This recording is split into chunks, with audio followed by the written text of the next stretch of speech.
Men are hustling to put food on the table and pay the bills. But fathers are responsible to still take responsibility for it all. Fathers are responsible for the education of their children. Fathers are responsible for the discipline and education of their children. They're responsible for the climate in the house. Sometimes it's said that good leaders are thermostats, not thermometers. Maybe you've heard that before, right? Good leaders are thermostats, not thermometers. They're setting the temperature in the family, right? When it's kind of when the temperature's rising and things are getting kind of intense, a good leader, a father, comes in and brings the cool air and a calmness and peace of Christ to his family. He's setting the temperature. Or things are getting cold and frigid and distant. A good leader, a faithful husband, a faithful father comes and brings the heat, the warmth, and warms up the house and comforts everybody in the house. A good leader is a thermostat, not a thermometer. What does the thermometer do? A thermometer is just measuring what's going on in the house. Everybody's hot, he's hot. Everybody's cold, he's cold. He's just a reflection of it all, and sometimes the worst version of it, right? Now, there's a helpful picture there, which I commend to you.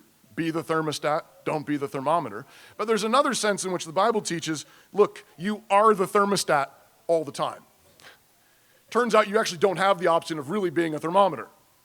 Right? Whatever that temperature is in your house, you made it that way. You did it. You let it happen. You said, well, I don't like what they're doing. Okay, but it's happening on your watch. I don't like how they talk to their mom. I don't like how they do that. Okay, well, it's on you.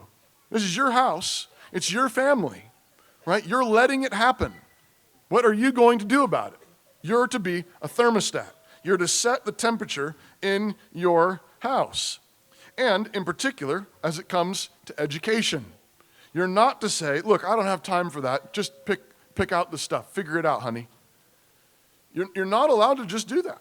You're not allowed to say that. Now, there's plenty of room for delegating.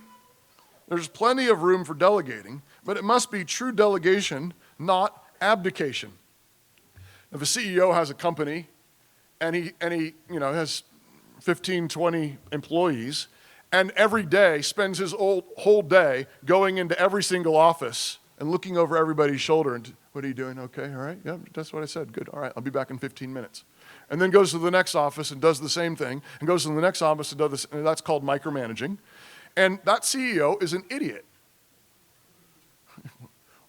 Why did you hire anybody to work for you? Right? Makes absolutely no sense. Now there needs to be a feedback mechanism. You have to give the assignment, here's the task, and let's circle back. On Friday, we're going to have a check-in meeting. You're going to let me know how it's going, okay? Here's the report. It's going well, good. Here, fix these things, okay? Let's check back on that next week or in 2 weeks, okay? Here's the progress report. Here's how we're doing, okay? That's delegation. Delegation actually gives work, and trust that those responsibilities to others, but then there's a check-in process. There's a place where you're saying, how is it going? And let's make improvements here. No, not quite like that. This way, the other way. It's not micromanaging, but it's not abdication either. There's plenty of room for delegating, but it must be true delegation, not abdication. You don't have the option, fathers, of saying, look, I just don't have time. She just does it all. Now she may be the one running some of the teaching. She may be the one running a lot of the day-to-day practical things, but you're responsible. You're responsible for it. You are the headmaster of your school. You are the principal of your local school. You say, well, I send my kids to a school. Great, but you're still the headmaster for your kids. You're still the principal for your kids. You're still responsible.